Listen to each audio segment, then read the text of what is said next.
മുണ്ടത്തിക്കോട് വെടിക്കെട്ട് ദുരന്തത്തിൽ പൊള്ളേറ്റ് ചികിത്സയിലായിരുന്ന സതീഷ് മരിച്ചു. തിരുവമ്പാടി വിഭാഗത്തിന്റെ വെടിക്കെട്ട് ലൈസൻസിയായ സതീഷ് 90% പൊള്ളേറ്റ് തൃശൂർ മെഡിക്കൽ കോളേജിൽ ചികിത്സയിൽ കഴിയുകയായിരുന്നു. MS അലിഷോയാണ്. അലിഷോയ് നേരത്തെ ഇദ്ദേഹത്തിന്റെ സ്ഥിതി അതീവ ഗുരുതരമാണ്. 90% പൊള്ളലുണ്ട് എന്ന വിവരങ്ങൾ വന്നിരുന്നതാണ്. എപ്പോഴാണ് മരണം സംഭവിച്ചത്?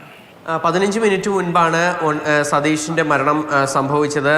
മുണ്ടത്തിക്കോട് വെടിക്കെട്ട് ദുരന്തത്തിൽ അവിടെ ഗുരുതരമായി പരിക്കേറ്റിരുന്നു, പൊള്ളലേറ്റിരുന്നു. 90%-ലധികം പൊള്ളലേറ്റ നിലയിലായിരുന്നു സതീഷിനെ ആശുപത്രിയിലേക്ക് പ്രവേശിപ്പിച്ചിരുന്നത്. തൃശൂർ മെഡിക്കൽ കോളേജിലായിരുന്നു സതീഷിനെ പ്രവേശിപ്പിച്ചിരുന്നത്. അവിടെ ചികിത്സയിൽ കഴിയവേ അല്പസമയം മുമ്പാണ് സതീഷിന്റെ മരണം സംഭവിച്ചത്. തൃശൂർ പൂരത്തിന് തിരുവമ്പാടി വിഭാഗത്തിന്റെ വെടിക്കെട്ടിന്റെ ലൈസൻസി ആയിരുന്നു മുണ്ടത്തിക്കോട് സതീഷ് എന്ന് പറയുന്ന വ്യക്തി. അദ്ദേഹം നിരവധി വെടിക്കെട്ടുകൾ തിരുവമ്പാടി വിഭാഗത്തിനും പാറമേക്കാവ് വിഭാഗത്തിനും ഒക്കെയായി ഒരുക്കിയിട്ടുള്ള വ്യക്തി കൂടിയാണ്. 2024 തിരുവമ്പാടി വിഭാഗത്തിനും പാറമേക്കാവ് വിഭാഗത്തിനും കൂടി ഒന്നിച്ച് വെടിക്കെട്ട് നടത്തിയ ലൈസൻസി കൂടിയാണ്. അതായത് പാറമേക്കാവ് വിഭാഗത്തിൻ്റെ ലൈസൻസ് പെട്ടെന്ന് റദ്ദാക്കപ്പെടുന്ന ഒരു സാഹചര്യം ഉണ്ടായി. അങ്ങനെ ഉണ്ടായ സാഹചര്യത്തിൽ ഒരു സൗഹൃദ വെടിക്കെട്ട് എന്നുള്ള രീതിക്ക് കഴിഞ്ഞ 2024 ഇരു വിഭാഗങ്ങൾക്കും വേണ്ടി മുണ്ടത്തിക്കോട് സതീഷ് തന്നെയായിരുന്നു വെടിക്കെട്ട് ഒരുക്കിയിരുന്നത്. 15 വർഷത്തിലധികമായി വെടിക്കെട്ട് ലൈസൻസി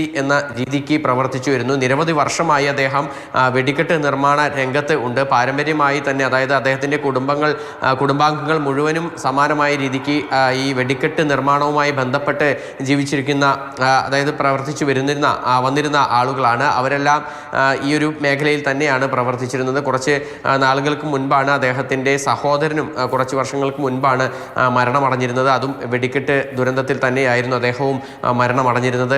എന്തായാലും ഈ വെടിക്കെട്ട് ദുരന്തവുമായി ബന്ധപ്പെട്ട് നിരവധി ആളുകൾ അതീവ ഗുരുതരാവസ്ഥയിൽ കിടക്കുന്നുണ്ടായിരുന്നു. അതിൽ 90%-ലേറെ പൊള്ളലേറ്റ തിരുവമ്പാടി വിഭാഗത്തിന്റെ വെടിക്കെട്ട് ലൈസൻസി ഇപ്പോൾ മരണത്തിന് കീഴടങ്ങിയിരിക്കുന്നു എന്നുള്ളതാണ് ഏറ്റവും ഒടുവിൽ പുറത്തുവരുന്ന വാർത്ത. സതീഷാണ് മരിച്ചത്. അത്യന്തം അപകടകരമായ സാഹചര്യമാണ് എന്നത് നേരത്തെ തന്നെ വ്യക്തമായിരുന്നു. അദ്ദേഹത്തിൻ്റെ ആരോഗ്യവുമായി ബന്ധപ്പെട്ട് ദുരന്തം ഉണ്ടായതിന് പിന്നാലെ അദ്ദേഹത്തെ ആശുപത്രിയിൽ പ്രവേശിപ്പിച്ചിരുന്നുവെങ്കിലും 90% പൊള്ളലേറ്റു എന്നതാണ് ഡോക്ടർമാർ ഉൾപ്പെടെ അറിയിച്ചിരുന്നത്. അല്പം മരണം സംഭവിക്കുകയായിരുന്നു. MS അലിഷോയാണ് ആ വിവരങ്ങൾ തൃശ്ശൂരിൽ നിന്ന് നൽകിയത്.